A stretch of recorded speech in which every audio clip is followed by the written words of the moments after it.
Good morning, how are we all doing? It's the week between Christmas and New Year. My diary's a little quieter than usual because people are still wondering what day of the week it is. And also January, February, of course, for personal training gets a little bit busier. So this time in between, people are working out where they're at, seeing family still, perhaps getting away. So yeah, my diary's a little quieter, which means my training can really step up. But also, for the first time throughout the whole of this training, I'm getting a sports massage. Long time overdue, but the only time we could get squeezed in was 8 a.m. on this Thursday morning. So I'm looking forward to having that today. Come along and join me for a little bit of pain. Massage all done this morning. I've actually had a couple of clients in, as I mentioned. Back home, grabbing a quick coffee and going for a run, training run. Nice and easy one today. I will put the training up somewhere around here for you to see. And I'm gonna have a bit of company. So I'm gonna take my GoPro and we're gonna try and do a little bit of Q&A with one of the guys coming along to Kilimanjaro with me, get their thoughts, get their opinions, what they're feeling, how they're doing. So next time you see me, we'll be introducing for the first time one of the other guys joining me, one of my support team, joining me for Kilimanjaro for a little training run. A little bit of a plod, as you can see by that chart. It's not an overly difficult one today, but still got to get it done. Nearly 2 hours worth of running in the bag. It's pretty wet, pretty wild out there as well. Really, really windy. So fingers crossed we can stay out, but I'm braving some shorts. We'll see if I live to regret that. See you soon. What's good, guys? We started and it was dry. I don't know if you can tell by the camera, but it's absolutely peeing it down now. So without further ado, while we're jogging here, we are going to introduce Jordan, also known more commonly as Gordon. Hello guys, how are we? All good? Nice to see you. So we're going to try and do a little bit more Q&A with Gordon, probably when we get back in the dry. That's the best. But Gordon's probably the quick background while we're here jogging. One of my longest serving friends. Serving friends? That's not the way to put it. I'm one of your longest serving clients unofficially, which he doesn't like to talk about. I've been down his races. But anyway. Gordon has come to every single one of my challenges so far. It would be bonkers if he didn't make it to Kilimanjaro. Although training, as you'll find out in the Q&A, would have been one of his struggles. And so yeah, stay tuned. Q&A coming up with Gordon shortly. So you join us a few hours later. We're all showered, we've actually had some food, we've relaxed, and now we're going to get into a quick fire Q&A. You're going to get a little bit of a background behind some of Gordon's training, why he's here on Kilimanjaro, what he's going to bring to the group, but more importantly, what he's looking forward to, maybe what he's worried about, the big picture of what Kilimanjaro is going to be for these other people that are coming along with me. So although the vlog is going to be very much about what I'm doing for the Backwards Challenge, this is still a once-in-a-lifetime crazy challenge that these people are coming along trying to do with me. So let's start finding out about these people. All right. Yeah, good. You excited? Bit sore. Bit sore from your run? Yeah. How long did we do today? We did, well, just under 2 hours, yeah. And how long's your training been up to so far? I did do a 2-hour run, 10-mile run, go back about a month ago now, yeah. And you've been ramping up quite steadily? Yeah, steadily, yeah. Did a 8.5-mile run on Boxing Day as well. So this is the first back-to-back significant length run. Yeah. Felt good, actually. And before the training for Kilimanjaro, what was your normal routine? Not much exercise. No, fair. But really, this is what this vlog is going to be for, is highlighting to a lot of these people that you are coming from what? Couch to Killy, this is. Yeah. that's what we're calling it. Yeah, you know. So kind of almost starting from scratch. I mean, I've been training properly ready for 3 months now, I'd say. 3 to 4. So kind of. And what has that consisted of? Mainly the longer runs. Yeah. So really the key with obviously talking with you has been doing the sort of aerobic rate of heart rate, trying to maintain a consistent level for a longer period and just sort of, you know, maintain that performance. Nice. For someone in your shoes, probably getting fit for a Backwards Challenge once a year is about the extent of your health-focused outcomes. It certainly has been. So to give people some perspective, when we did the 3 Peaks Challenge, the training consisted of a walk up to Scarfell Yeah. And then the walk, we did Ben Nevis and Scarfell back to back, didn't we? You did. That was the extent of the training for the 3 peaks. But you did 2 of the 3 peaks as part of your training. Yes, but kind of as a one-off standalone thing, it doesn't do much really. No. It helps that there was enough to know, yeah, I'll get through it. I think what was fair was the struggle to even keep up with you was not quite embarrassing, but it was along those lines, you know. But did that surprise you then? So now we've done, because you've come to, you were there on the Snowdon backwards challenge where we both kind of went into it a little bit blindly, a bit naively. Yeah. You were there on the 3 peaks, which I think was the biggest step up. The 3 peaks was 32 hours at a pace that we wanted to get everything done on, and also very little recovery on a minibus. So the need was different, wasn't it? Yeah, it was. I mean, it was tough keeping up, and I think what was clear was Snowdon was the one. That was fine. That was comfortable. And I noticed Ben Nevis was fine doing the one, getting one in the bag, and the last one was fine, knowing that when you're done, you're done. Yeah. I found Scarfell the toughest, being in the middle, not because it was physically the most difficult necessarily. Did you not think so? It was, but but what I mean was it wasn't just about that. It was kind of the one in the middle. Obviously, we also had the beating the daylight factor in play as well, because we just got down in time, didn't we? But that was because we had a double inversion with a sunset at the summit, where the guide was like, I just want to stay a little bit longer. Yeah. But let's start with a positive.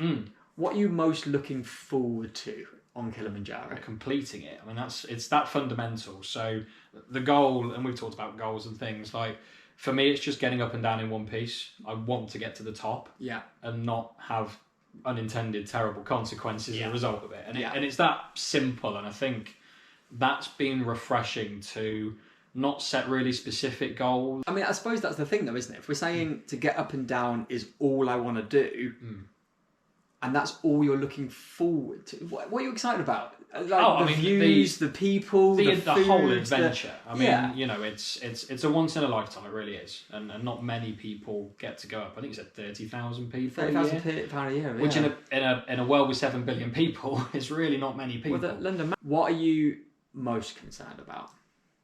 Well, obviously getting to the top, but apart from that, but that's the same thing as the excited thing. but like it comes hand in hand, doesn't it? You know, I'm excited about getting up, but also concerned that, you know, what I don't want to happen is that physically I'm not capable of getting up, which I've taken the steps to mitigate that. But that's a key thing is to not let that be the reason. You know, if I don't get up because there is a safety concern or someone needs to intervene for an external factor, that's different to I can't get up because I'm not fit enough. Have you spoke to many people that have been up Kilimanjaro? Yeah, a few actually. One of my hockey friends also went up. Now he went to Peru and did some altitude training, so he said he did say that helped. But there's a couple of other friends that have gone up as well. So all have different perspectives. I think kind of the consensus was that it is doable.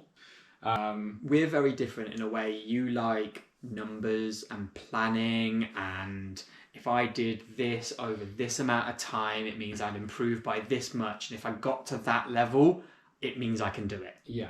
I mean, it's not how it works. It's like on a run. So if I say I'm going to do a 10-mile run, if I'm on mile 6, I'm already doing the maths to know where I'm going to end up and pace myself. So in a sense, it serves as an advantage. And another one, it kind of, I guess I know what's to come, and so that can be a disadvantage. For sure. You see these numbers and distances and times in a different way to what I do. When we did the 90 minutes earlier, I was like, well, don't worry, it's half an hour done. You know, well, on that basis, I'm going to do this much more distance over the pace we've done on those 30 minutes. I think it's an important point. I like to know where the end goal is. Yeah. So with Kilimanjaro, that's quite definitive. You know, in terms of the route that we're taking and how far we're going to be, and each camp is set out I've got no doubt I'm going to look at each camp and go, right, we are 20 miles into this 42-mile walk, and just to get some idea and go, okay, I can psych myself up for here's what's next. Yeah, lots of these people that are watching, they don't know about Summit Day, and really it was a bit of a wake-up call when we found out it was going to be between 12 and 15 hours. More than that, realistically. A midnight start. Yes. To summit at midday-ish and then down as far as we can. Yeah. Sure. Days 1, 2 and 3 are probably the sighters to know where I'm going to be, but it is then a build up to, right, I've got to psych myself up to do that day. That's the big one. I think so. The pace that I'm hearing that you need to try and manage, and they use that term slowly out in Kilimanjaro, like just walk so slowly for a few days on this path to then push for the last day, I think simplifies it. I think maybe people watching this that have perhaps done it go, well, it's not like that.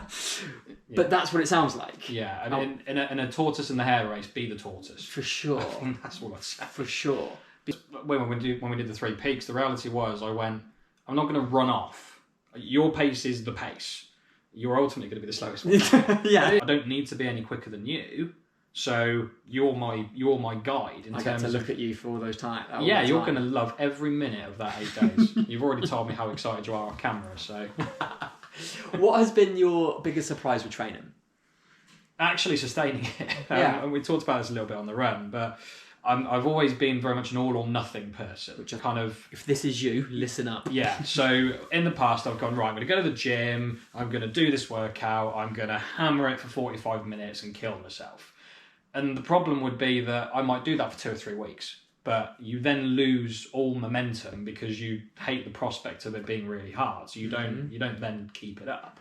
So I've kind of done this a few times, and I've talked about it. You're going, right, Ben, I'm going to do it this time, and you're going, yeah, okay. Yeah, and, here's some more programs, and exactly, here's some more things that you can keep trying to do. And sure enough, we get a few weeks down the road, and it just doesn't happen. Mm-hmm. The key difference this time is not just because the objective is killy, but the nature of the workouts that we're doing at sort of 60, 70% effort over a longer period. Yeah, it's more sustainable. For sure. I kind of used it earlier to say, well, doing a 9 out of 10 but then nothing, and then a 9 out of 10 and nothing, I like this is less effective than a 6, a 6, a 6 and a 6. That idea of kind of like when you're saving money in a bank account, you don't put 10 grand away in one go, you'll put £100 a month away, or even £20 a month, whatever your income allows you to do. But over time, and just putting that small amount away, when you look back in a few years, you suddenly have something more substantial that you can do something with. It's been a real difference. I never thought I would enjoy running,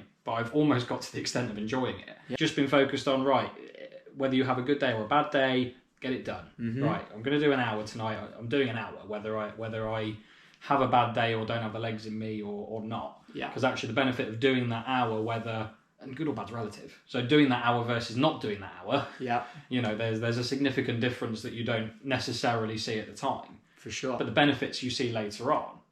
And I'm now 3 months into that journey, whereby I've waited for results in weeks. Well, that's not going to happen. I'm now starting to see the benefit further along the journey, having put in that sustained effort on a consistent basis. And it's really interesting, that idea of... So I think that's straightforward. But then I see lots of people doing exactly what you've said you've done. And it can be in so many different things, because they want to go to what they want to be able to do, not what they can do. Yeah. So one of the things that probably really helped, because we talked about how training was going in the early days, we talked about aiming for a heart rate and working within a range that's not top level. You're not killing yourself each time.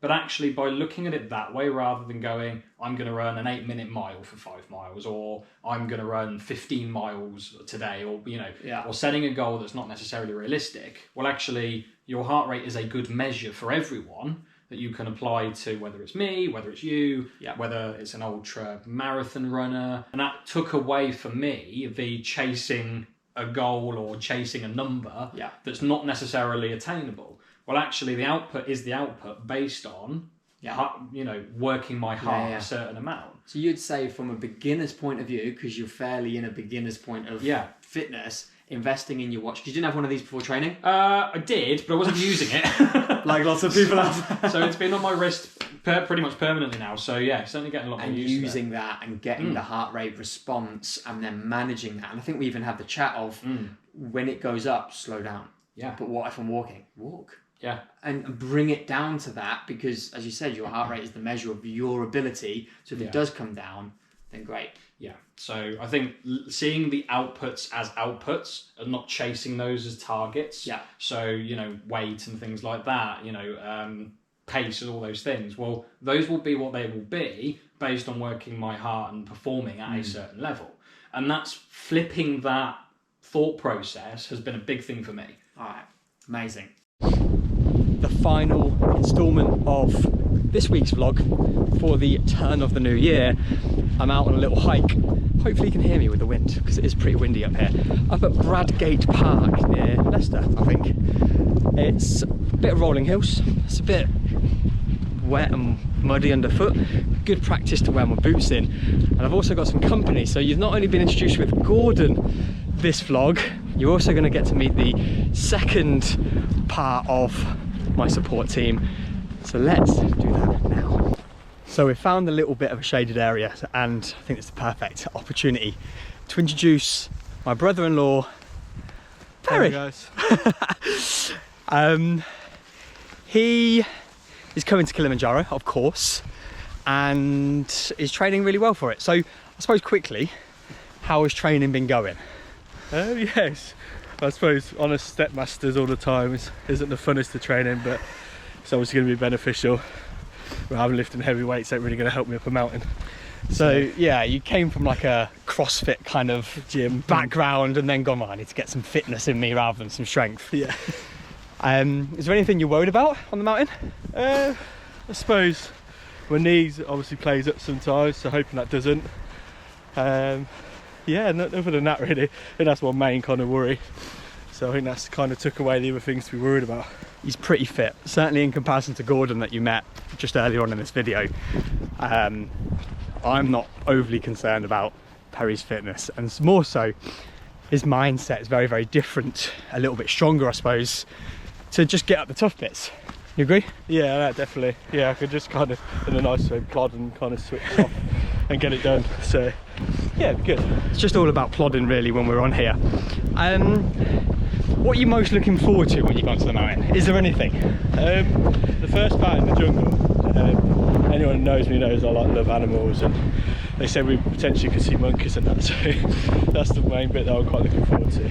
So it's the big part I think we've all kind of forgotten about, is the mountain's such a big challenge, yet the culture, the wildlife, the scenery is something that quickly gets overlooked when you go, oh, I've got a massive mountain to walk up.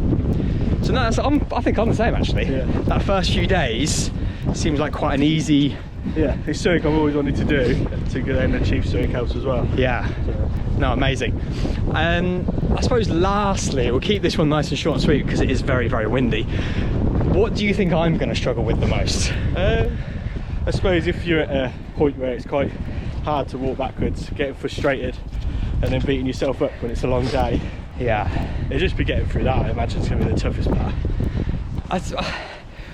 Everyone's got these different opinions on what I will struggle with, and I think ultimately what Perry's just saying there is we've got such long days walking backwards. The longest I've walked backwards in one day is, well, I suppose the three peaks was 2 mountains in a day, wasn't it? Yeah. So it was a 32-hour total challenge. So really I've had the 8, 9, 10 hours a few times. Ben Nevis took me 10 hours. So any stints like that I feel quite comfortable with, but that was just one off. Yeah, that's what I mean. So on one of the summit days we're walking for 16 hours. Yeah. You fall a few times that day. That's really going to annoy you. And it's that idea of summit day is a long day. I don't know if you just heard what Perry said. It's a 16-hour day. We get up at midnight and we try and summit within 12 hours, and then we just try and get down as far as we can before we're knackered. Basically we try and get as many camps ticked off on the way back down. But it's that frustration of a poor night's sleep. We have to try and nap in the afternoon the day before. We get woken up in the middle of the night to go and walk in the darkness on the hardest day, on the longest day, on the steepest day, on the least oxygen day. And what you're saying is there's going to be some good falls. How am I mentally going to manage with that if I'm getting frustrated and a little bit irritated, which we're all going to do. I think as well, in your head, you know it's going to be the biggest day. So it's going to almost psych you a bit. If it does start going a bit wrong at the beginning, in the first hour or two you had a few falls, you know you got a long day, and it's how you can manage that falling and getting on with it. Yeah, it's sometimes, and we talk about a lot of this to clients, and expectation versus ignorance. If I'm going to expect that the last day or that summit day is going to be hard, when it's hard it's not a shock. Yeah. But how much do I or should I expect? Because we've never done this before. No one's been up to this sort of altitude. So it's really difficult when I talk to people, and you've had a few people that have been up, and so has Gordon and the rest of the team. We're trying to pull on people's experiences that hasn't actually had our experience, from our fitness levels, from our backgrounds, certainly not walking backwards up it. So we try and pull from all of these informations, but then also not take the negative points of what they're saying. Yeah. Because it kind of psychs you out, or you think, oh, we should be doing it different. Yeah. Still our own adventure at the same time. So for sure.